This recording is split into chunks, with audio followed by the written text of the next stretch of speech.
பரிப்புலி பட்டாளத்தின் வரலாற்று நாயகன், முறுக்கேறிய இளைஞர்களின் போர்முகட்ட தலைவன், இரத்த தடாகத்தில் பூத்திட்ட குறிஞ்சிமலர் நாயகன், திராவிட முன்னேற்றக் கழகத்தின் இரண்டாம் கலைஞர், வாழும் கலைஞர், தலைவர் கலைஞரின் இதயத்தை இரவலாக பெற்றிருக்கிற அன்பு தலைவர், வாழும் பெரியார், வாழும் அண்ணா, நமது மாண்புமிகு தமிழக முதல்வர், தேசத் தலைவர், நாளை இந்த நாட்டில் ஒரு பிரதமரை அடையாளம் காட்டப்போகிற தலைவர், உங்களில் ஒருவன் என்று நம்மில் ஒருவராக நம்மை தலைவர் கலைஞரின் மூத்த பிள்ளை முரசொலியில் தினமும் உங்களில் ஒருவன் என்று சந்திக்கிற எங்களின் தலைவன், இந்தியாவின் சிறந்த முதல்வர், இந்தியாவின் முதன்மை முதல்வர், நமது தேசத் தலைவர், அன்பு தலைவர் தளபதி மு.க. ஸ்டாலின் அவர்களின் 71ஆம் ஆண்டு பிறந்த நாள் விழா மார்ச் 1 தமிழர்களின் எழுச்சி நாள். மார்ச் 1 என்றால் இளைஞர்களின் எழுச்சி நாள் என்றுதான் கொண்டாடினோம். நம்முடைய ஆருயிர் அண்ணன், நாளைய தமிழகத்தின் விடிவெள்ளி அன்பு அண்ணன் உதயநிதி ஸ்டாலின் அவர்களின் பிறந்த நாள், இளைஞர்களின் எழுச்சி நாள். நமது அருமை தலைவர், மாண்புமிகு தமிழக முதல்வர், அன்பு தலைவர் தளபதியினுடைய பிறந்த நாள் மார்ச் 1 தமிழர்களின் எழுச்சி நாள். நம்முடைய தலைவர் தளபதியினுடைய பிறந்த நாள் விழா நமக்கெல்லாம் தமிழர் திருநாள் என்று சொல்லலாம். 71ஆம் அகவையில் அடியெடுத்து வைக்கும் நம்முடைய தலைவர் தளபதி அவர்கள் உழைப்பின் சிகரம், ஒரு உழைப்பின் எடுத்துக்காட்டு. ஒரு தலைவனுக்கு அரசியலில் எந்த அளவுக்கு உழைப்பு இருக்க வேண்டும் என்பதற்கு ஒரு உதாரணம் யார் என்று கேட்டால் நம்முடைய தலைவர் தளபதி அவர்கள்தான். உழைத்து உழைத்து இன்றைக்கு இந்த நாட்டின் முதலமைச்சராக, தமிழினத்தின் தலைவராக, திராவிட இனத்தின் தலைவராக, ஒரு தேச தலைவராக உருவாகி இருக்கிறார் நம்முடைய தலைவர் தளபதி அவர்கள். அவருடைய பிறந்த நாள் விழாவில் அவரை குறித்து பேசுவதில் எனக்கு மட்டற்ற மகிழ்ச்சி. தலைவர் தளபதியினுடைய பிறந்த நாள். எத்தனையோ அறிஞர் பெருமக்கள், அரசியல் கட்சியுடைய தலைவர்கள் எல்லோரும் வாழ்த்து தெரிவித்து வந்து கொண்டிருக்கிறார்கள். ஒரு அடிமட்ட தொண்டன் எந்த நிலையிலும், எந்த சூழ்நிலையிலும் தலைவர் தளபதியினுடைய முரட்டு தொண்டனாக, முரட்டு பக்தனாக கிட்டத்தட்ட 29 ஆண்டுகள்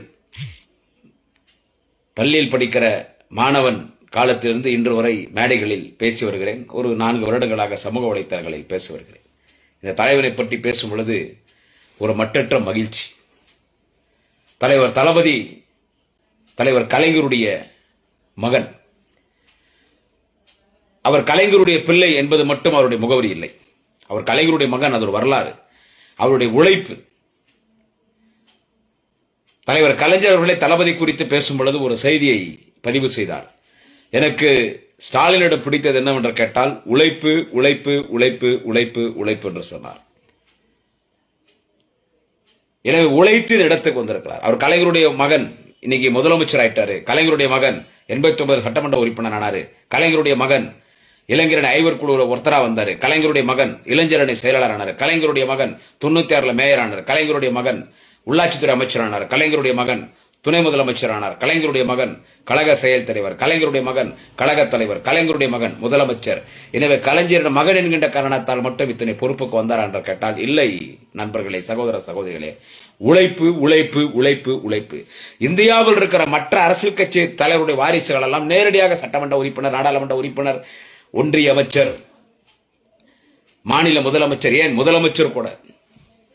ஆனால் ஒரு பெரிய தலைவன், உலகத்திலே ஒரு மிகப்பெரிய அரசியல் சாணிக்கர் யார் என்று கேட்டால் ஓய்வுக்கே ஓய்வு கொடுத்து விட்டு மெரினாவில் ஓய்வு எடுத்துக் கொண்டிருக்கிற நம்முடைய தலைவர் கலைஞர். உலகத்திலே அரசியல் ராஜதந்திரி யார் என்று கேட்டால் நம்முடைய தலைவர் கலைஞர். ஆனா என் புள்ள அரசியலுக்கு வரணும், நான் பலமுறை பேசின செய்தி இது. என் புள்ள அரசியலுக்கு வரணும், எனக்கு அடுத்து கட்சிக்கு தலைவராக வரணும், முதலமைச்சராக வரணும்னு என்னைக்குமே கலைஞர் நினைச்சதில்லை. ஆனா கட்சியின் மீது இருக்கிற பற்றின் காரணத்தால், இயக்கத்தின் உணர்வின் காரணத்தால் பள்ளியில படிக்கிற மாணவர் காலத்திலே அரசியலிலே தன்னை, கழகத்தில் தன்னை அர்ப்பணித்துக் கொண்டவர் நம்முடைய தலைவர் தளபதி அவர்கள். தலைவர் கலைஞருடைய வரலாறை சொல்லும் பொழுது 14 வயதில் திருவாரூர் வீதியிலே கையிலே தமிழ் கொடி ஏந்தி இந்தியனை தேடி வந்த பெண்ணை கேள்வி நாடி வந்த கோலை உள்ள நாடு இதுவல்ல 16 வயதில் கையிலே தமிழ் கொடி ஏந்தி இந்தி ஒழிக தமிழ் வாழ்க என்று அரசியல் களத்திற்கு வந்தார் மொழி போராட்டத்தின் மூலமாக. 14 வயது, நான் சொல்வது இந்த மொழி போராட்டம் என்பது 16 வயது. 14 வயதில் இளமை பலை கட்டுரை என்று முரசொலி கையேடு பத்திரிகை மேன்ஸ்கிரிப்ட் கையேடு பத்திரிகையாக இளமை பலி கட்டுரை எழுதி பெரியார் இடத்தில் வாழ்த்து பெற்றார். எப்படி தலைவர் கலைஞர் 14 வயதிலே இளமை பலி கட்டுரை எழுதினாரோ கையேடு பத்திரிகை முரசொலியை 16 வயதிலே மொழி போராட்டத்தின் மூலமாக அரசியல் களத்தில் வந்தாரோ அதுபோல் நம்முடைய தலைவர் தளபதி தன்னுடைய 16 வயதிலே கோபாலாபுரத்திலே முடித்திருத்தும் கடையிலே இளைஞர் திமுகவை தொடங்கினார். இளைஞர் திமுகவை தொடங்கி அதன் பிறகு தூக்குமேடை நாடகங்களிலே தமிழகம் முழுவதும் நடித்திருக்கிறார். கழக பேச்சாளராக நாடு முழுவதும் சுட்டித் துரிந்து பேசியிருக்கிறார். தலைவர் தளபதி அவர்கள் கலைஞரின் மகன் தேர்தலில் நின்று வட்ட பிரதிநிதி பொதுக்குழு உறுப்பினராக வெற்றி பெற்றிருக்கிறார். அறிஞர் அண்ணா அழைத்து வந்து கோபாலாபுரத்திலே கொடியேற்றிருக்கிறார். எம்ஜிஆரும் அழைத்து நிகழ்ச்சி நடத்தியிருக்கிறார். ஏதோ நேற்றைக்கு பல்லடம் கூட்டத்திலும் திருநெல்வேலி கூட்டத்திலும் பேசும் பொழுது இந்த நாட்டினுடைய பிரதமர், இந்த நாட்டுக்கே ஒரு சாபக்கேடு, ஏன் தளபதியினுடைய பிறந்தநாள் வாழ்த்து செய்தியில் பேசும்போது அவர் பேர் சொல்றதுன்னா அவர் சொன்னாரு எம்ஜிஆரை விமர்சிக்கிறார்கள் என்று. கடுகளவும் எம்ஜிஆரை விமர்சிக்காத ஒரு தலைவர் நம்முடைய தலைவர் தளபதி. அன்றைக்கு எம்ஜிஆர் அழைத்தும் நிகழ்ச்சி நடத்தியிருக்கிறார். எம்ஜிஆர் இடத்திலே பாராட்டுகளை பெற்றவர் நம்முடைய தலைவர் தளபதி அவர்கள்.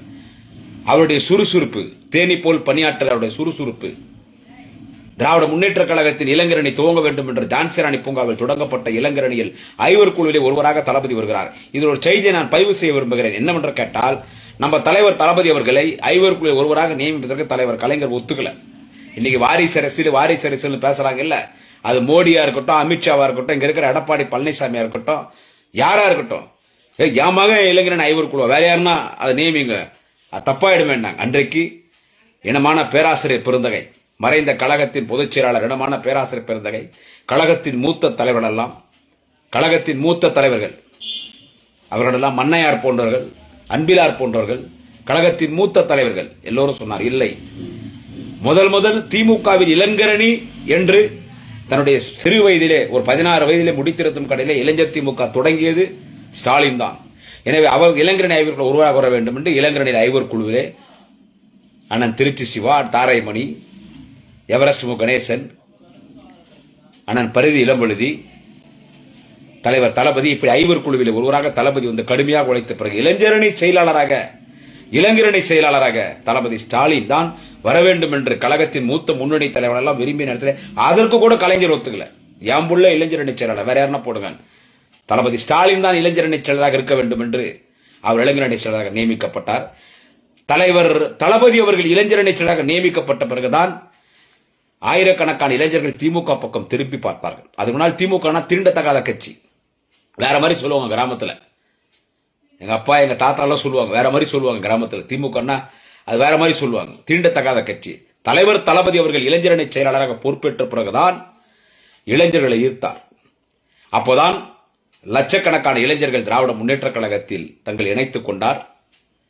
பல்வேறு பேரணிகள், அன்னை இந்திராவே பாராட்டினார் தளபதியினுடைய இளைஞரணி பேரணி வெண்சூரடை, திராவிட முன்னேற்ற கழகத்தின் வெண்புறா, வெள்ளை மாளிகையின் வெண்புறா என்று சொன்னோமே.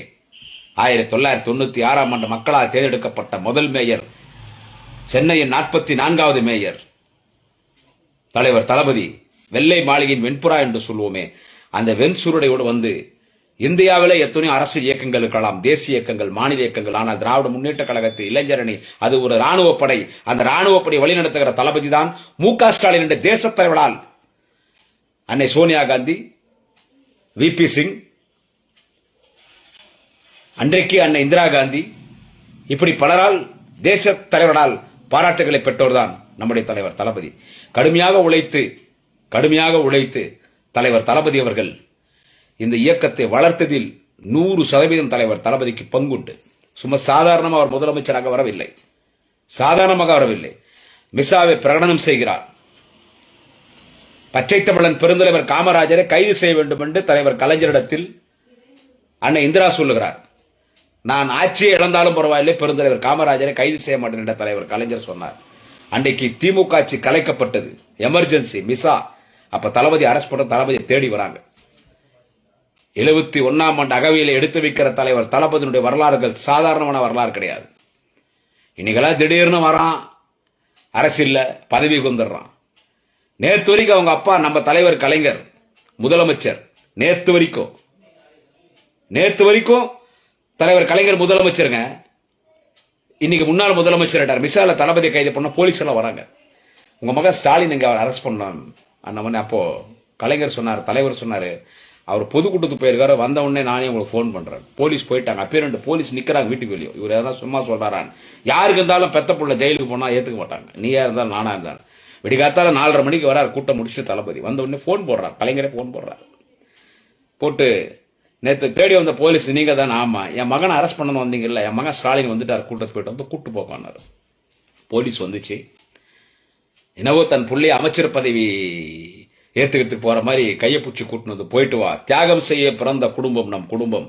இந்த இனத்திற்காக, தமிழ் மொழிக்காக, இந்த தமிழ் சமுதாயத்திற்காக, திராவிட இனத்திற்காக நாம் நம்மை அர்ப்பணித்துக் கொண்டிருக்கிறோம். நம் குடும்பமே தியாகம் செய்ய பிறந்திருக்கிறது.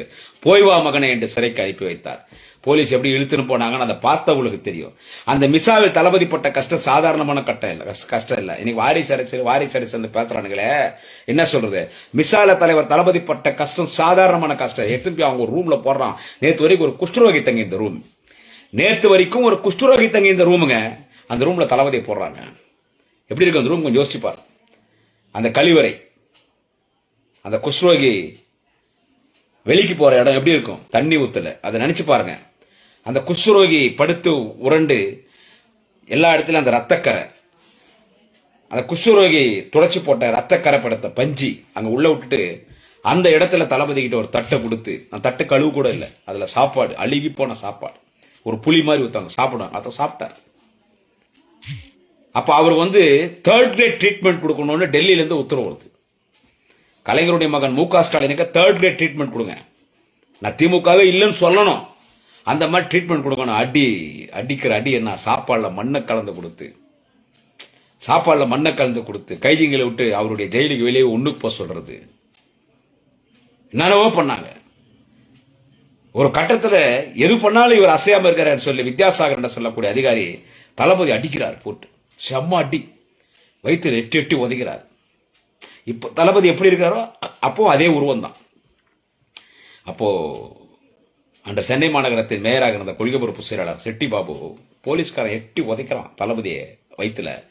அப்ப சிட்டி பாபு அப்படியே தலைவர் மீது விழுந்து, இன்னும் 50-60 ஆண்டு காலம் இந்த நாட்டை பாதுகாக்கக்கூடிய எங்கள் நாளைய தமிழகத்தினுடைய விடுவெளியாக இருக்கிற எங்கள் தலைவர் தளபதி ஏண்டா அடிக்கிறேன்னு சொல்லி சிட்டி பாபா தளபதி மீது விழுந்து, தளபதி வாங்க வேண்டிய அடியெல்லாம் சிட்டி பாபு வாங்கி ரத்தம் கக்கி இறந்தே போனார். அவ்வளவு வரலாறு தலைவர் தளபதிக்கு, அவ்வளவு வரலாறு. திருமணமாயி ஒரு 3 மாசத்துலங்க தளபதி கல்யாணம் ஆகுது. கல்யாணம் ஆகி ஒரே ஒரு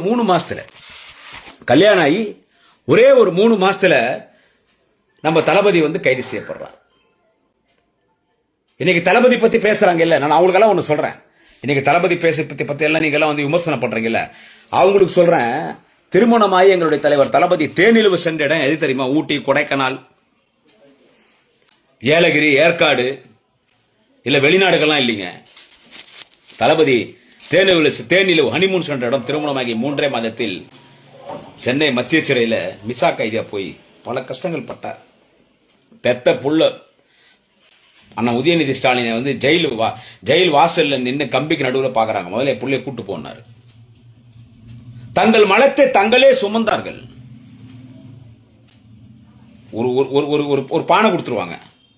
அந்த அந்த அறைக்குள்ள 4 பேர் இருந்தா 4 பேர் தான் மலம் போகணும். ஒருத்தர் போயிட்டா இன்னொரு 2 பாத்ரூம். வெளிக்கு போறது தங்கள் மலத்தை தாங்களே சுமந்தார்கள். தங்கள் மலத்தை தாங்களே சுமந்தார்கள். அதை போகணும், அதை எடுத்துட்டு அவங்களே சுத்தம் பண்ணணும், அவங்க கொடுத்த சாப்பாடை சாப்பிடணும். இவ்வளோ கஷ்டப்பட்டு 89 அவர் எம்எல்ஏவா ஜெயிக்கிறாரு. தமிழ்நாடு முழுக்கும் கொடியேற்றி இளைஞரணி வாழ்த்து அன்பகத்தை வந்து தமிழ்நாடு முழுக்கும் கொடியேற்றி காசு கொடுத்து வாங்கினார். தோமுசாக்கும் இளைஞரணிக்கும் போட்டி அன்பகம் யார் வாங்குறது? அப்ப தளபதி அன்பகத்தை வாங்கினார். கஷ்டப்பட்டு இளைஞரணியை வளர்த்தார் தளபதி. 89 எம்எல்ஏ வரார், கஷ்டப்பட்டு இளைஞரணியை வளர்த்தார். மறுமலர்ச்சி திமுக வைகோ பெரியார் திமுக. அவர் இன்னைக்கு நம்மோடு கூட்டணி கட்சி தலைவர். அவரை நான் குறைத்து மதிப்பிடவில்லை. இன்னைக்கு திமுக வலிமைமிக்க தலைவர் அண்ணன் வைகோ. ஆனா அன்றைக்கு மதிமுக பிரிந்தது. அப்பொழுது இளைஞரணியே இல்லைன்னாங்க. அன்றைக்கு இளைஞர்களை திராவிட முன்னேற்ற கழகத்தில் ஒருங்கிணைய வைத்து இளைஞர் அணியை ஒரு மிகப்பெரிய அணியாக உருவாக்கி காட்டியவர் நம்முடைய தலைவர் தளபதி அவர்கள். அவ்வளோ கஷ்டப்பட்டு இயக்கத்தை வளர்த்து உழைத்து 96 அவர் மக்களால் தேர்ந்தெடுக்கப்பட்ட முதல் மேயரா வர்றார். அப்பதான் ஃபர்ஸ்ட் டைம் மக்கள் ஓட்டு போடுறோம். இப்போ கவுன்சிலர்ஸ் எல்லாம் ஓட்டு போடுறாங்க. 96 தான் ஃபர்ஸ்ட் மக்கள் ஓட்டு போட்டு சென்னை மாநகரத்தின் 44வது மேயராக மக்களால் தேர்ந்தெடுக்கப்பட்ட மேயராக வெற்றி பெறுகிறார். என் சிங்காரம் கெட்டாலும் பரவாயில்லை, சென்னை மாநகரத்தை சிங்கார சென்னை ஆக்காமல் விடமாட்டேன் என்ற சென்னை மாநகரத்தை சிங்கார சென்னை ஆக்கினார். சென்னை மாநகரத்தை மேம்பாலம் நகரமாக்கினார். சென்னை மாநகரத்தை பூங்கா நகரமாக்கினார். இந்தியாவிலே தலை சிறந்த மாநகரம் சென்னை என்று சொன்னார். லண்டன் மாநகரத்தின் ஐரிஷ் பல்கலைக்கழகத்தில் டாக்டர் பட்டம் பெற்றார். அமெரிக்காவில் நடைபெற்ற உலக மேயர்கள் மாநாட்டுக்கு தலைமை தாங்கினார். கென்டகி கர்னல் விருது, பல டாக்டர் விருதுகள். இதுவரை தலைவர் தளபதி போல் மேயர் வரவில்லை. இன்றைக்கு மேயராக இருக்கக்கூடிய சகோதரி பிரியா அவர்கள் தலைவர் தளபதி வழியிலே சிறப்பாக பணியாற்றி கொண்டிருக்கிறார். அந்த அளவுக்கு உழைத்து இளைஞரணி செயலாளர், துணை பொதுச் செயலாளர், கழகத்தின் பொருளாளர், கழகத்தின் செயல் தலைவர், தலைவர் கலைஞர் மெரினா கடற்கரையில் ஓய்வெடுக்க சென்ற பிறகு கழக தலைவர், திராவிட முன்னேற்ற கழகத்தினுடைய தலைவராக தளபதி அவர்கள் பொறுப்பேற்றவுடன் கலைஞர் மறைஞ்சிட்டார். எல்லாம் சொன்னாங்க, இதோட திமுக முடிஞ்சிச்சு, கதை திமுக அழிஞ்சிச்சு, அவ்வளவுதான் முடிஞ்சிச்சு, நீ எந்த தேர்தலும் ஜெயிக்காது, திமுக சாப்டர் க்ளோஸ் சொன்னாங்க. ஆனால் தலைவர் கலைஞர் மறைந்த பிறகு நடந்த நாடாளுமன்ற தேர்தலில் 39 நாடாளுமன்றம் தலைவர் தளபதி தலைமையில் கழக உடன்பிறப்புகள் பணியாற்றி தலைவர் தளபதி ஸ்டாலின் திராவிட முன்னேற்ற கழகத்தின் தலைவராக பொறுப்பேற்று அவர் சந்தித்த நாடாளுமன்ற தேர்தலில் 39 தொகுதியில் திமுக ஜெயிச்சிச்சு. எடப்பாடி பழனிசாமி முதலமைச்சராக இருக்கும்போது பல்வேறு தொகுதிகளிலே இடைத்தேர்தல், இந்த டிடிவி தினகரன் பின்னால போனாங்க எல்லாரும், அந்த எம்எல்ஏக்கெல்லாம் பதிவு போச்சு. அந்த இடைத்தேர்தல் 60% நம்ம ஜெயிக்கிறோம். இன்னொரு 10 எம்எல்ஏ ஜெயிச்சிருந்தா எடப்பாடி அன்னைக்கே வீட்டுக்கு அமிச்சிக்கலாம். இடைத்தேர்தல் தளபதி வச்சு நடந்த 2-3 ஆண்டுகளுக்கு முன்பு நடந்த சட்டமன்ற தேர்தலில் திமுக ஆட்சிக்கு வந்து இன்றைக்கு முதலமைச்சராக தலைவர் தளபதி இருக்கிறார் என்று சொன்னால் அவருடைய உழைப்பு. அந்த தலைவருக்குத்தான் மார்ச் 1 71ஆம் பிறந்த நாள் விழா. இந்த பிறந்தநாள் விழாவிலே உங்களில் ஒருவன் கடிதத்தில் தலைவர் தளபதி நமக்கு சொல்லுகிற செய்தி என்னவென்று கேட்டால், இந்த பிறந்தநாள் விழாவில் நான் சூழல் ஏற்க வேண்டியது என்னவென்று கேட்டால், இந்த ஆரிய கூட்டத்தை இந்த மண்ணிலிருந்து வீழ்த்த வேண்டும், பாஜகவை ஒழிக்க வேண்டும், இந்த நாட்டின் பிரதமராக இந்தியா கூட்டணியிலே ஒருவராக வர வேண்டும், இந்த பாஜக ஆரிய கூட்டத்தை ஒழிக்க வேண்டும் என்று சபதமிட்டிருக்கிறார். மோடி பல்லடத்திலும் நெல்லையிலும் நடந்த பொதுக்கூட்டத்திலே எவ்வளவு பயம் நம்ம தலைவர் தளபதியை பார்த்தா, மோடிக்கு எவ்வளவு பயம் நம்ம தலைவர் தளபதியை பார்த்தா, மோடிக்கு டவுசர் லூஸ் ஆயிருந்தா திமுக அழிப்பன்னு பேசுவார். இந்த மார்ச் 1 தலைவர் தளபதிக்கு பிறந்தநாள். அவர் பிறந்தநாளுக்கு 2 நாளைக்கு முன்னால திருநெல்வேலி நடந்த பொதுக்கூட்டத்தில் திமுகவை அண்ணாமலை அழிப்பார்னு பேசிட்டு போறார் பிரதமர் மோடி. சாதாரண தலைவனா அவர் பிறந்தநாள் விழாவில் அவர் சபதம் ஏத்துட்டார், பாஜக சோழியை முடிக்காம விட மாட்டேன். அவ்வளவு பெரிய மாபெரும் தலைவர். பெரியவங்களை மதிக்கிறதுன்னா தலைவர் தளபதி தான். கலைஞரிடத்தில் இருக்கிற அத்தனை குணமும் தலைவர் தளபதி இடத்தில் இருக்கிறது. பேசுகிற பேச்சு ஒன்னொன்னு பார்த்து பேசுவார். உழைக்கிற தொண்டனுக்கு மரியாதை கொடுப்பார். முக்கியமா கழக பேச்சாளர்களுக்கு மரியாதை கொடுப்பார். தாய்ப்பாலில் தூசிப்பட்டாலும் படும், பொதுவாழ்வில் தூசிப்படாத ஒரு தலைவர் யார் என்று கேட்டால் நம்ம தலைவர் தளபதி தான். ஒரு ஊழல் குற்றச்சாட்டை தளபதி மீது சொல்ல முடியுமா? இன்னைக்கு எதிர்கட்சி எடப்பாடி பழனிசாமியா இருக்கட்டும், பாரதிய ஜனதா கட்சியா இருக்கட்டும், யாரா இருக்கட்டும், இதுல தளபதி ஊழல் பண்ணிட்டாரு. மேயரா இருக்கும்போது தளபதி மீது ஒரு மேம்பாலம் ஊழல் வழக்குன்னு அந்த அம்மா ஜெயலலிதா போட்டாங்க. நீதிமன்றத்தை அந்த வழக்கு குப்பத்தூர்ல போட்டார் நீதிபதி. நானே அந்த மேம்பாலம் தான் வந்து போறேன், அவர்னா ஊழல் பண்ணிக்கிறாரு. அரசியல் கரைப்படாத கரங்கத்திற்கு சொந்தக்கார யார் என்ற கட்டால் திரு தளபதி மு.க. ஸ்டாலின் என்று நீதிமன்றம் பாராட்டியது. ஒருத்த வழக்கு போட்டான், சும்மா வருமானம் அதிகமா தளபதி ஸ்டாலின் சொத்து சேர்த்திருக்காரு. இப்படி ஒருத்த வழக்கு போட்டிருக்கிறான்னு தெரிஞ்ச உடனே இப்படி வழக்கு போட்டான் தளபதி மேல. ஒருத்தன் தளபதி மேல வழக்கு போட்டான், வருமானம் அதிகமா சொத்து சேர்த்துறாங்க. சம்மன் வரல, போலீஸ் வீட்டான் வரல, இவரே நேர கமிஷனர் ஆபீஸ்க்கோ டிஜிபி ஆபீஸ்க்கோ போயிட்டார்.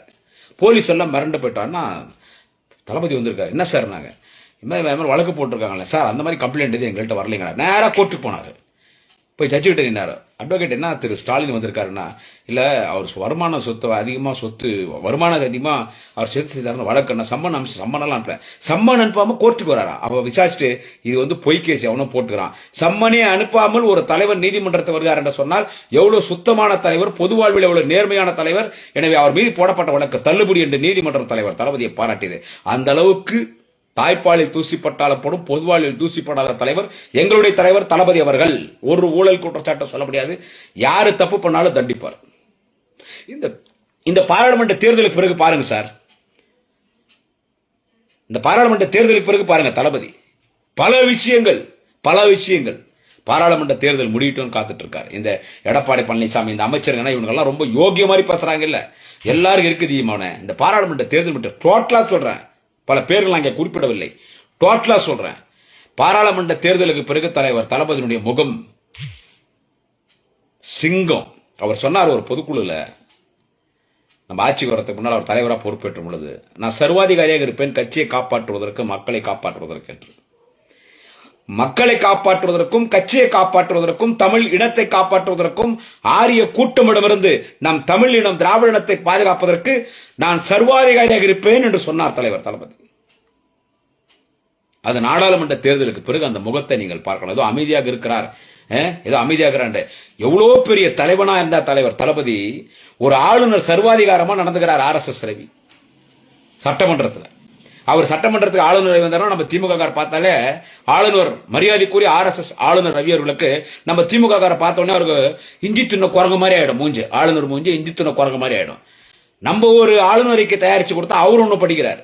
இந்திய அரசியல் வரலாற்றில் இந்த நாடு விடுதலை பெற்ற ஜனநாயக நாடாக ஜனநாயக முறைப்படி தேர்தல் நடந்த ஆட்சி அமைத்த பிறகு இந்திய அரசியல் வரலாற்றில் ஒரு ஆளுநர் உரையை அவை குறிப்பிலிருந்து நீக்குகிறேன் என்ற தீர்மானத்தை கொண்டு வந்து ஒரு முறைக்கு 2 முறை ஆளுநர் உரையை அவை குறிப்பிலிருந்து நீக்க ஒரு ஆண்மை உள்ள அரசியல் ஒரு தலைவன் யார் என்று கேட்டால் 71ஆம் ஆண்டு பிறந்தநாள் விழா கொண்டாடுகிற நம்முடைய அன்பு தலைவர் தளபதி அவர்கள் தான்.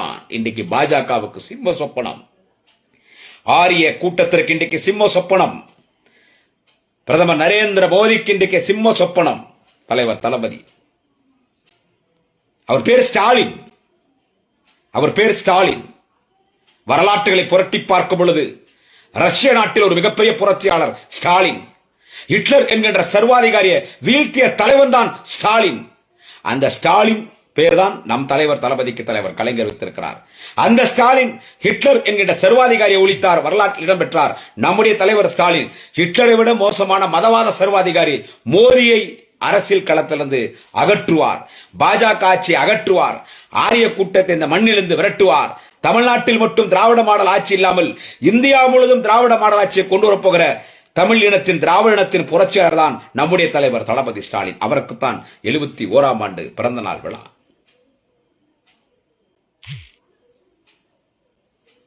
எத்தனையோ மிகப்பெரிய ஜாம்பவான்களா மோதி பார்த்தார்கள் தளபதி இடத்துல, யாரும் ஒண்ணும் செய்ய முடியல. 50 வருஷம் உழைச்சிருக்காருங்க. நான் திரி பதிவு பண்றேங்க.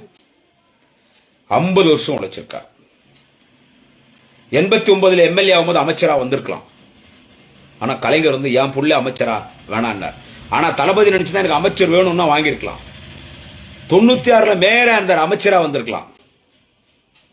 2006 கட்சிக்காரெல்லாம் முடிவு பண்ணி அவர் வந்தே ஆகணும்னு சொல்லி அவர் உள்ளாட்சித்துறை அமைச்சர், அப்புறம் துணை முதலமைச்சர். ஜெயலலிதா ஆட்சியில தலைவர் தளபதி மேயரா ஜெயிக்கிறாருங்க. ஜெயலலிதா ஆட்சியில தலைவர் தளபதி மேயரா ஜெயிக்கிறார். அதிமுக ஆட்சியில ஜெயிக்கிறார். எப்பவுமே ஆளுங்கட்சி தான் உள்ளாட்சியில ஜெயிக்கும், ஆனா மேயரா ஜெயிக்கிறார். அவன் அறிவிக்க மாட்டேன்றான். கடைசியில வேற வழி இல்லாம ஒரே ஒரு 5000 ஓட்டுல தளபதி ஜெயிச்சிட்டார்னு அறிவிக்கிறான். ஒரே ஒரு 5000 ஓட்டுல தளபதி மேயரா இருக்கார். ஒரு 6 மாசம் 7 மாசம் தளபதி 6 மாசம் 7 மாசம் மேயரா இருக்கார். ஆனா ஜெயலலிதாக்கு பொறுக்க முடியல. இந்த நாட்டினுடைய முதலமைச்சர் அம்மையார் செல்வி ஜெயலலிதா, மறைந்த ஜெயலலிதா, ஜனாதிபதி வந்தாலும் வெளிநாட்டில இருந்து எந்த அதிபர் வந்தாலும் பிரதமர் வந்தாலும் யார் வந்தாலும் ஏர்போர்ட்ல வரவேற்கும் போது ஆஸ் பர் புரோட்டோகால் அரசியல் அமைப்பு சட்டத்தின்படி ஒரு மேயர் தான் அந்த மேயருடைய அந்த கோட்டை போட்டுன்னு போய் மேயர் தான் முதல்ல பூக்கொத்து கொடுத்து அந்த தலைவர்களை வரவேற்க வேண்டும். அது பிறகுதான் முதலமைச்சர், மாநில அமைச்சர் யாரா இருந்தாலும். ஜெயலலிதா இந்த நாட்டுக்கு நான் முதலமைச்சர், ஆனா சென்னை மாநகரத்தின் தந்தை தளபதி ஸ்டாலின், எனக்கும் சேர்த்து சென்னை மாநகரத்தின் தந்தை தளபதி ஸ்டாலின் அந்த வைத்தறிச்சல் அந்த அப்படியே இருந்துச்சு. சட்டமன்றத்திலே ஒரு வாக்குவாதம் வரும் பொழுது தலைவர் தளபதி ஜெயலலிதா பார்த்து பேசும் பொழுது தலைவர் தளபதி ஜெயலலிதா பார்த்து பேசும்போது எல்லா துறையிலும் பூஜ்யத்தை ஒதுக்கிவிட்டு எப்படி நீ ராஜ்யத்தை ஆளுகிறாய் என்று ஜெயலலிதா பார்த்து நேருக்கு நேராக கேள்வி கேட்டவுடன் அந்த அம்மாக்கு ஒன்றும் முடியல. என்னை பார்த்து ஸ்டாலின் இப்படி கேட்டு விட்டாரா, ஸ்டாலின் அவர்களே, நான் ஒரு சட்டத்தை கொண்டு வருகிறேன் சட்டமன்றத்தில். இந்த சட்டமன்றத்தில் ஒரு அரசாங்க பொறுப்பில் தான் இருக்க வேண்டும். நீங்கள் 2 பொறுப்பில் இருக்கிறீர்கள். நீங்கள் மாநகராட்சி மேயராகவும் 1000 விளக்கு தொகுதி சட்டமன்ற உறுப்பினராகவும் இருக்கிறீர்கள். எந்த பதவி இருக்க போறீர்கள் எனக்கு முடிவு செய்து சொல்லுங்கள் சொன்ன அந்த இடத்துல எந்திரிச்சு படால்னு சொன்னார். நான் மாநகராட்சி மேயராக இருந்தால் சென்னை மாநகரத்தின் மக்களுக்காக மட்டும்தான் உழைக்க முடியும். 1000 விளக்கு தொகுதி சட்டமன்ற உறுப்பினராக இருந்தால் உங்களை நான் ஆண்மையோடு எதிர்ப்பேன். சட்டமன்றத்தில் ஒட்டுமொத்த தமிழக மக்களுக்காக பேசுவேன். இந்த இடத்துல மேயர் பதவி ராஜினாமா செய்கிறேன் என்று ராஜினாமா செய்துவிட்டு சென்னை முழுவதும் மக்களை சந்தித்தார். நீங்கள் தந்த மேயர் பதவி ஜெயலலிதா பறித்து விட்டார். உங்களில் ஒருவனாக, உங்களின் தொண்டனாக, கலைஞரின் பிள்ளையாக உங்களுக்காக நான் சட்டமன்றத்தில் குரல் கொடுப்பேன் என்று சொன்னார். ஒரு மேயர் பதவியை ஜெயலலிதா பறித்தார். 2006 தலைவர் தளபதி வெற்றி பெற்று 1000 விளக்கு தொகுதி சட்டமன்ற உறுப்பினர் வெற்றி பெற்று உள்ளாட்சித்துறை அமைச்சராக வந்து எல்லா மேயர்களுக்கும், எல்லா நகரமன்ற தலைவர்களுக்கும், எல்லா பேரூராட்சி தலைவர்களுக்கும், எல்லா ஒன்றிய பெருந்தலைவர்களுக்கும், எல்லா மாவட்ட ஊராட்சி தலைவர்களுக்கும் அமைச்சராக வந்து சிறப்பாக பணியாற்றி ஜெயலலிதாவுக்கு சிம்ம சொப்பனமாக திகழ்ந்தார் நம்முடைய தலைவர் தளபதி அவர்கள். இன்றைக்கு அகில இந்திய அரசியல் அவரை சுற்றிதான் இருக்கிறது. இன்றைக்கு இந்திய அரசியல் தலைவர் தளபதியை சுற்றிதான் இருக்கிறார். அடுத்த பிரதமரை உருவாக்குகிற இடத்துல நம்முடைய தலைவர் தளபதி இருக்கிறார். இந்திய குடியுரிமை சட்டத்தை பாஜக கொண்டு வந்த பொழுது அதை கையில் எடுத்து அகில இந்திய அளவில் அந்த போராட்டத்திற்கு தலைமை தாங்கினார். குமரி முதல் காஷ்மீர் வரை நடந்த அனைத்து இந்திய குடியுரிமை சட்டத்துக்கு தலைவர் தளபதி தான் தலைமை தாங்கி போராடினார். சிறுபான்மை சமுதாயத்தின் பாதுகாவலர், இந்து மக்களுக்கும் பாதுகாவலர் நம்முடைய தலைவர் தளபதி தான். அதுதான் சேலத்தில் நடைபெற்ற இளைஞரணி மாநில மாநாட்டில் பேசும் பொழுது நாளைய தமிழக முதல்வர் திராவிட இனத்தின் தளபதி, எங்கள் வீட்டு பிள்ளை, உங்கள் வீட்டு பிள்ளை, மாண்புமிகு அண்ணன் உதயநிதி ஸ்டாலின் பேசினாரே, இந்து சமுதாயத்தை பாஜகவிடமிருந்து பாதுகாக்கிற பொறுப்பு திராவிட முன்னேற்ற கழகத்தில் இருக்கிறது என்று. இந்துக்களுக்கும் தலைவர் தளபதிதான் தலைவர். இந்து மதத்தை மதிக்கக்கூடியவர், இந்து மதத்தினுடைய வழிபாடுகளை மதிக்கக்கூடியவர்கள் நம்முடைய தலைவர் தளபதி. அதனால்தான் இன்றைக்கு இந்து சமய அறநிலைத்துறை, இந்தியாவிலே இந்து சமய அறநிலைத்துறை சிறப்பாக செயல்படுகிறது என்று சொன்னால் திராவிட முன்னேற்ற கழகம், திராவிட மாடலாட்சியில் ஒரு தலை சிறந்த ஆன்மீகவாதி இவர் செயல்பாபு என்று சொல்வார் அண்ணன் சேகர் பாபு, மாண்புமிகு அண்ணன் சேகர் பாபு அவர்களை இந்து சமய அறநிலைத்துறை அமைச்சராக நியமித்தார். கோயில திறனா ஏடிஎம்கே காரன், பிஜேபி காரன், கோயில் சொத்தை திறனா, வாடகை கட்டல, எல்லாத்தையும் திருடிட்டு போயிட்டான். சாமி சிலையை திருட்டான், நகையை திருட்டான். தலைவர் தளபதி ஆட்சி பொறுப்புக்கு வந்தோடனே எல்லா நகை தேடி வந்துச்சு. கோயில் சொத்து கோயிலுக்கு சொந்தமாச்சு, வாடகை வசூல் பண்ணாரு. இன்னைக்கு எல்லா கோயிலும் கும்பாபிஷேகம், எல்லா கோயிலும் தெய்வ வழிபாடுகள் நன்றாக நடந்து கொண்டிருக்கிறது. சிறப்பு தரிசனமே இல்லைன்ட்டு. சிறப்பு தரிசனம் இல்லடா, விஐபி விவிஐபி. அது என்ன கடவுள்கிட்ட போயிட்டு விஐபி விவிஐபி? கடவுள் முன்னால எல்லாரும் சமம். All are equal in front of the god. All are equal in front of the god. கடவுள்னு அவர் எல்லாருக்கும் சமம் தான். அது என்ன போ எல்லா லைன்ல போய் கடவுளை பாருன்னு. எனவே ஆன்மீகத்தையும் மதிக்கிற ஒரு தலைவன் தளபதி, ஆன்மீகத்தை அதிகமாக மதிக்கிற தலைவர் தளபதி. அவர் சாமி குமரர் நமக்கு தேவையில்லாத விஷயம். நாளைய தமிழக முதல்வர் மாண்புமிகு உதயநிதி ஸ்டாலின் சாமி குமரர் நமக்கு தேவையில்லாத விஷயம். ஆனா சாமி குமரன் மனதை யாரும் புண்படுத்தல, நம்ம மனதை யாரும் புண்படுத்தல. இவ்வளவு நான் தலைவர் தளபதியை பத்தி பேசணும்னா இவ்வளவு பேசலாம். நான் அவரை 2001 இருந்து பாக்குறேன். நாங்கெல்லாம் பேசணும், நாங்கெல்லாம் பேசி அவர் எங்களை பார்த்தார். அப்ப சென்னை முழுக்க கூட்டம் பேசினார். அந்த எல்லா கூட்டத்திலையும் நாங்க போவோம். தலைவர் தளபதியின் முரட்டு பக்தன், நாளைய தமிழக முதல்வர் அண்ணன் உதயநிதி ஸ்டாலினுடைய முரட்டு பக்தன் குடியாத்த குமரன் ஆகிய நான், எங்களின் மூத்த முன்னோடி இன்றைக்கு அரசு கரோடா அண்ணன் கோவி செலியன் எப்படி பேச வேண்டும் என்று மேடையில் எங்களை கற்றுத்தந்தான் ஈரோடு இறைவன், என்னுடைய ஆர்வ நண்பர் விபிஆர் இடம்பரதி, கந்திலி கரிகாலன், சைதே சாதிக், கரூர் கணேசன், நாங்க எல்லாம் போவோம் மேடையில். இத்தனை பேர் நாங்க பேசுவோம். எங்களெல்லாம் பேசுவார், எங்களை பத்தி எல்லாம் பெருமையா பேசுவார். சின்ன பசங்க அப்ப நாங்கெல்லாம் அன்பகத்தில் தான் உட்காந்துருப்போம். அவர் கோபலாபுரத்தில் இருக்கும் போதுலேருந்து தளபதிட்டு நாங்கள் நெருங்கி பழகிறோம். அது பிறகு வேலைச்சேரி வீட்டுக்கு போனார். ஐயா வெற்றி குண்டான் ரொம்ப வேண்டிப்பட்டவர் தலைவர் தளபதிக்கு. ஐயா வெற்றி குண்டான் எல்லாரும் மாமான் தான் கூப்பிடுவாங்க. தளபதி கூட என்ன மாமானா இவரு மாமானுவார். ஐயா வெற்றி குண்டான் மூலமாகத்தான் நாங்கள்லாம் தலைவர் தளபதிக்கு அறிமுகமானோம். தலைவர் தளபதி தலைப்பிலே 4 ஆண்டுகள் தமிழகம் முழுவதும் ஐயா வெற்றி குண்டான் நடுவர் நாங்கெல்லாம் பேசினோம் பட்டிமன்றத்தில். எல்லா பட்டிமன்றத்தையும் தளபதி பார்த்து பாராட்டுவார். எல்லா பட்டிமன்றத்தையும் பார்த்து பாராட்டுவார். என்னுடைய திருமணத்துக்கு போய் தேதி கட்ட எனக்கு அவர் தான் கல்யாணம் பண்ணி வச்சார். என் கல்யாணத்துக்காகவே வந்தார் குடியாத்துக்கு தளபதி. என் கல்யாணத்துக்காகவே வந்துட்டார். என் கல்யாணம் முடிச்சு என்னை பத்தி பேசிட்டு ஆனா ஒன்னு சொன்னாருங்க தளபதி, ஒன்னு சொன்னார், அது இன்னைக்கு நடக்குது. அதுதான் நான் இன்னைக்கு அமைச்சர், நாளைக்கு முன்னாள் அமைச்சர் ஆகலாம், முன்னாள் எம்எல்ஏ ஆகலாம், இங்க இருக்கிறவங்க எல்லாம் முன்னாள் எம்எல்ஏ ஆகலாம், முன்னாள் அமைச்சர் ஆகலாம். ஆனா குமரன் என்னாலும் பேச்சாளர் தான். அது நிரந்தர பதிவு, அது யாராலையும் புடங்க முடியாதுன்னாங்க. அது இப்ப உணர்றேன் நான். எந்த பொறுப்பு போனாலும் என்ன பண்ணாலும் பேச்சாளர்ன்றது நிரந்தரமான ஒரு பதவி. அது பதவி இல்ல, அது ஒரு தகுதி. அந்த தகுதி எனக்கு தந்தவர் தலைவர் தளபதி. கல்யாணத்துல என சிறப்பா நடத்தி பேசிட்டு போகும்போது காட்பாடியில தாலுகா ஆபீஸ் தருகிறார். இங்கதாங்க தளபதி யாருன்னு பார்க்கணும். இன்னைக்கு கூட வீடியோ இருக்கும், நெட்ல போய் பார்த்தா. என் கல்யாணத்துக்கு போற வழியில கேவிக்குப்பை தாண்டி லத்தேரி தாண்டி போகும்போது காட்பாடியில தாலுகா ஆபீஸ் தருகிறாரு. அந்த தாலுகா ஆபீஸ் தரும்போது தளபதி சொன்ன வார்த்தை என்ன தெரியுமா? அங்கதாங்க ஒரு தொண்டனை எப்படி மதிக்கிறாரு, ஒரு பேச்சாளரை மதிக்கிறாருன்னு பார்க்கணும். அந்த தாலுகா ஆபீஸ் தரும்போது தளபதி சொன்னாரு, என்னுடைய கட்சியினுடைய பேச்சாளர் என்னுடைய அன்பு தம்பி குடியாத்தம் குமரன் திருமணத்திற்கு வந்தேன், போகிற வழியில் இந்த தாலுகா ஆபீஸ் திறந்து வைத்திருக்கிறேன். வீடியோல இருந்தா இப்ப கூட இருக்கும். என்னுடைய கட்சியின் பேச்சாளர் தம்பி குடியாத்தம் குமரன் திருமணத்துக்கு வர வேண்டும் என்று என்னை அழைத்தார். மாவட்ட செயலாளர் நண்பர் ராணிப்பேட்டை காந்தி வர வேண்டும் என்று அவரும் சொன்னார். திருமணத்திற்கு வந்தேன் குடியாத்தத்தில். போகிற வழியிலே இந்த காட்பாடியினுடைய தாலுகா ஆபீஸை நான் திறந்து வைக்கிறேன் என்று அந்த விழாவில் பேசினார் என்று சொன்னால், ஒரு தொண்டனை எப்படி ஒரு தலைவன் மதிக்கிறார் என்றால், அவர் தொண்டனாக இருந்து இன்னைக்கு தலைவனாக வந்திருக்கிறார். அவர் தொண்டனாக இருந்து இன்னைக்கு தலைவராக வந்திருந்தாலும் நான் தொண்டர்களின் நான் தலைமை தொண்டன் என்று தலைவர் தளபதி சொல்கிறார். நான் தலைமை தொண்டன். தலைவர் தளபதி சொல்றது என்ன? நான் ஒரு தலைமை தொண்டன். தொண்டனாகத்தான் அவர் பயணித்துக் கொண்டிருக்கிறார். அவர் ஒரு மாபெரும் தலைவர், மாபெரும் தலைவர், கட்சியை பற்றி சிந்திக்கக்கூடிய ஒரு தலைவர். இப்படிப்பட்ட தலைவர்லாம் கிடைக்கிறது நாம எல்லாம் கொடுத்து வச்சிருக்கோம். கலைஞர் வாழ்ந்த காலத்தில் தலைவர் தளபதி திராவிட முன்னேற்ற கழகத்தின் தலைவராக இந்த காலத்தில் நம்ம எல்லாம் வாழ்ந்தோம் என்று எண்ணி பார்க்கும் பொழுது உண்மையிலே நமக்கெல்லாம் பெருமையா இருக்கு. அதாவது தளபதி பத்தி பேசுறது நமது திராவிட ஆழ்வார் மனித கடவுள் மாண்புமிகு அண்ணன் டாக்டர் ஜெகத்ரட்சகன், உயர்நிலை செயல் திட்டக்குழு உறுப்பினர், திருவண்ணாமலை மாவட்ட கழகத்தின் செயலாளர், மாண்புமிகு தமிழகத்தின் நெடுஞ்சாலைத்துறை மற்றும் பொதுப்பணித்துறை அமைச்சர், அருணை மாநகரத்தின் அருணையாளர் அருணையன் செல்லும் அண்ணன் யாவா வேலு, இவங்கெல்லாம் தளபதி பத்தி பேசுறது கேட்கும் போது நமக்கு காது குளிர்ச்சியா இருக்கும். நற்றமிழ் அருவியாக பேசுவார்கள்.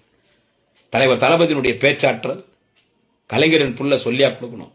குற்றால அருவி போல், வற்றாத ஜீவநதி போல், மடந்திறந்த வெள்ளம் போல், ஓயாத அலையாக அப்படி பேசக்கூடிய நம்முடைய தலைவர் தளபதி. பாயிண்டா பேசுவார். எனவே எல்லா வகையிலும் உயர்ந்தவர் நம்முடைய தலைவர் தளபதி. இந்த நாடாளுமன்ற தேர்தலில் தான் தளபதி யாருன்னு இந்திய அரசியலில் காட்ட போறார். ஏன்னா மோடி திமுக அழிப்பண்டு போயிட்டாருங்க. மோடி திமுக அட்ரஸ் இல்லாத இடத்துக்கு போயிடும் சொல்லி ஒரு பிரதமர் அது தளபதியினுடைய பிறந்தநாள் விழாவில் ஒரு வாழ்த்துறையில அவரை நான் கீழே இறங்கி பேச விரும்பல. ஒரு பிரதமர் திமுக அழிப்புன்றார். பிரதமர் மோடி அவர்களே, நீங்க பேசின மண்ணு என்ன மண்ணு? நெல்லை சீமை. உங்களை பார்த்து வீரபாண்டி கட்டபொம்மை, உங்களை பார்த்து வீரபாண்டி கட்டபொம்மை, சுப்பிரமணிய சிவா, ஒண்டித்தேவன், இப்படியெல்லாம் அந்த லூசு அந்த அண்ணாமலை சொல்றாரு. உங்களை பார்த்து நெல்லையில பேசிட்டு போறீங்க. தமிழ் மண்ணில் திராவிட மண்ணில் திமுக அழிஞ்சிரும்ன்றீங்க. தளபதி ஸ்டாலின் முதலமைச்சர் இருக்கிற திமுக அழிஞ்சிட்டு போயிருக்கீங்களே. மோடி உங்களுக்கு 7.5, இது ஒண்ணு மட்டும் சொல்றேன், உங்களுக்கு 7.5 ஆரம்பிச்சிருச்சு. மோடி உங்களுக்கு 7.5 ஆரம்பிச்சிருச்சு. நாளைக்கு எங்க தலைவர் தளபதியுடைய பிறந்த நாள். இப்பே நாங்க தேர்தலை ஆரம்பிச்சிட்டோம். ஸ்டாலினின் குரல் என்று சொல்லி திண்ணை பிரச்சாரம், எங்கள் கழகத்தின் உடன்பிறப்புகள் திண்ணை பிரச்சாரம் 2ஆம் தேதி 3ஆம் தேதி 4ஆம் தேதி தமிழகம் முழுவதும் தலைவர் தளபதியுடைய பொதுக்கூட்டம், எங்கள் கட்சியினுடைய தலைவர்கள், அமைச்சர்கள், சொல்லேர் உழவர்கள் பேச போகிறார்கள். எங்களோட மேடையிலே பேசி மோதுவதற்கு பாஜக தயாரா? நீ சொல்றது என்ன? ராமர் பேர் மட்டும் தான் சொல்லுவேன். அந்த ராமரையும் உங்களிடத்திலிருந்து பாதுகாக்கிற பொறுப்பு, கடவுளையும் உங்களிடத்திலிருந்து பாதுகாக்கிற பொறுப்பு எங்கள் தலைவர் தளபதி ஸ்டாலின், நாளைய முதல்வர் ஆனா உதயநிதி ஸ்டாலின் இடத்தில் தான் இருக்கிறது. எனவே இந்த தலைவருடைய பிறந்த நாள் விழா மார்ச் 1ஆம் தேதி 71ஆம் அகவிலே அடியெடுத்து வைக்கிறார். இந்த மார்ச் 1ஆம் தேதி ஒட்டுமொத்த தமிழர்கள், திராவிட முன்னேற்ற கழகத்தின் உடன்பிறப்புகள் மட்டுமில்லை, ஒட்டுமொத்த தமிழர்கள் சபதம் ஏற்க வேண்டியது என்னவென்று கேட்டால், நம்ம தான் தொடர்ந்து ஆட்சி, சபதம் ஏற்க வேண்டியது என்னவென்று கேட்டால், இந்த ஆரிய கூட்டத்தை வேரோடு அறுத்தெறிய வேண்டும். பெரிய ஆபத்து நோக்கி இந்தியா சென்று கொண்டிருக்கிறது. நம்முடைய தலைவர் தளபதி ஸ்டாலினுடைய பிறந்தநாள் வாழ்த்து செய்தியை நான் பதிவு செய்ய விரும்புகிற செய்தி, பெரிய ஆபத்து இந்தியாவுக்கு. 10 வருஷம் பிஜேபி ஆட்சியில் இருந்துட்டான். அவன் இப்ப வேற மாதிரி எல்லாம் சிந்திக்க ஆரம்பிச்சிட்டான். இந்த மண்ணு இந்துத்துவான்னு சொல்றான். நம்ம எல்லாம் ஹிந்து தான். இந்துத்துவாவையே அவன் தவறான வழி கொண்டு போறான். இந்துத்துவ பேரை சொல்லி, ராமர பேரை சொல்லி உலகமாக ஒரு தீவிரவாத அரசியல், ஒரு மதவாத அரசியல் பண்ணி இந்த அமைதி பூங்காவனமாக இருக்கிற நம்முடைய இந்திய மண்ணை ரத்த மண்ணாக மாற்ற பாஜக துடிக்கிறது. ஆனால் தளபதி ஸ்டாலின் என்கின்ற தலைவன் அதை அனுமதிக்க மாட்டார். எனவே தலைவர் தளபதி ஸ்டாலினுடைய பிறந்தநாள் விழாவிலே சபதம் ஏற்போம். ஆரிய கூட்டத்தை வீழ்த்துவோம், ஆரிய கூட்டத்தை வீழ்த்துவோம். மோடி உங்களை வீட்டுக்கு அனுப்பாம எங்க தலைவர் தளபதி நாளைய தமிழக முதல்வர் உதயநிதி ஸ்டாலின் விடமாட்டார். எங்க தலைவர் தளபதி பிறந்தநாள் விழாவில் நம்ம எல்லாம் சபதம் ஏற்க வேண்டியது ஆரிய. எடப்பாடி பழனிசாமி ஒரு கணக்கே கிடையாது, அவரெல்லாம் ஒரு கணக்கே கிடையாது. இப்போ இந்த நாடாளுமன்ற தேர்தலில் நம்ம பண்ண வேண்டிய வேலை என்னன்னு கேட்டா, நம்ம தலைவர் தளபதியுடைய பிறந்த விழாவில் சபதம் ஏற்க வேண்டியது இந்த பாஜகவை வீட்டுக்கு அனுப்பணும். அவன் இனிமே எந்த தேர்தலில் ஜெயிக்க கூடாது. இந்த நாட்டுக்கு ஒரு கரையான் புற்று பாரதிய ஜனதா கட்சி இந்தியாவுக்கு. இந்த நாட்டிலிருந்து ஆரிய கூட்டத்தை விரட்ட வேண்டும். அந்த வேலையை தலைவர் தளபதி செய்வார். இந்த தேர்தல் களம் என்கின்ற இந்த தேர்தல் போரிலே வாளேந்திய தளபதியாக வரப்போகிறார் நாளைய தமிழகத்தின் விடிவெள்ளி மாண்புமிகு அண்ணன் அன்பகத்தின் அண்ணன் அறிவாலயத்தின் மன்னன் திராவிடத்தின் தளபதி நமது இளம் தலைவர் நாளைய தமிழக முதல்வர் அண்ணன் உதயநிதி ஸ்டாலின் வாளேந்தி வரப்போகிறார். சனாதனத்தை ஒழிப்பேன்னு சொன்னார். சனாதனத்தை ஒழிப்பேன்னு சொன்னது கடவுள் இல்ல. கடவுள் எல்லாரும் கும்பிடலாம், கோயில் கட்டலாம், எல்லாம் பண்ணலாம். சனாதனத்தை ஒழிப்பேன் என்று சொன்னது எதுவென்று கேட்டால் பாஜகவை ஒழிப்போம், திமுகவை ஒழிப்போம் என்று சொன்ன மோடியை ஒழிப்போம். பிரதமர் பதவியில் இருந்து அவர் 100 வருஷம் 110 வருஷம் ஆயுளுடன் ராமருடைய அருளால் நன்றாக இருக்க வேண்டும். இன்னும் பல முறை தளபதி முதலமைச்சராக வருவதை மோடி பார்க்க வேண்டும். எங்கள் அண்ணன் உதயநிதி ஸ்டாலின் முதலமைச்சராக வருவதையும் மோடி பார்க்க வேண்டும். ஆனால் மோடியை வீட்டுக்கு அனுப்பணும். இதுதான் நம்முடைய தலைவர் தளபதியினுடைய பிறந்த நாள் விழாவில் நாம் எடுக்க வேண்டிய சபதம்.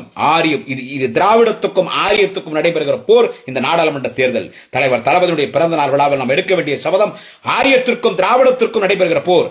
இதில் திராவிட முன்னேற்ற கழகம் இந்தியா கூட்டம், ஆரியம், மோடி, பாஜக. ஆரியத்தை வீழ்த்துவோம், திராவிடம் வெற்றி பெறும். திராவிட கொடியை நிலைநாட்டுவோம் செங்கோட்டையில்.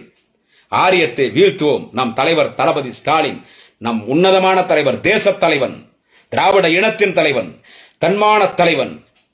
நம் தலைவர் தளபதியினுடைய பிறந்தநாள் விழாவில் சபதம் ஏற்போம். ஆரியத்தை வீழ்த்துவோம். நம் திராவிடம் வெற்றி பெறும். இந்தியா கூட்டணி வெற்றி பெறும் என்பதை தலைவர் தளபதியுடைய பிறந்தநாள் விழாவிலே சபதமேற்று தலைவா மாண்புமிகு தமிழக முதல்வர் அன்பு தலைவர் தளபதி அவர்கள் வாழ்க வாழ்க வாழ்க வாழ்கவே. தலைவர் தளபதி வாழ்கவே. வெல்க வெல்க வெல்கவே. தலைவர் தளபதி வெல்கவே. வாழ்க வாழ்க வாழ்கவே. தலைவர் தளபதி வாழ்கவே. வெல்க வெல்க வெல்கவே. தமிழகத்தில் 40 நாடாளுமன்றம் புதுவை உட்பட வெல்கவே. ஆட்சி அமைப்போம். பாராளுமன்றத்தில் தலைவர் தளபதி தலைமையிலே இந்தியா கூட்டணி ஆட்சி அமைப்போம் என்ற சபதம் ஏற்போம். பிறந்தநாள் விழா காணுகிற தலைவர் தளபதி வாழ்க வாழ்க, பல்லாண்டு வாழ்க. நன்றி, வணக்கம். குடியாத்தம் குமரன்.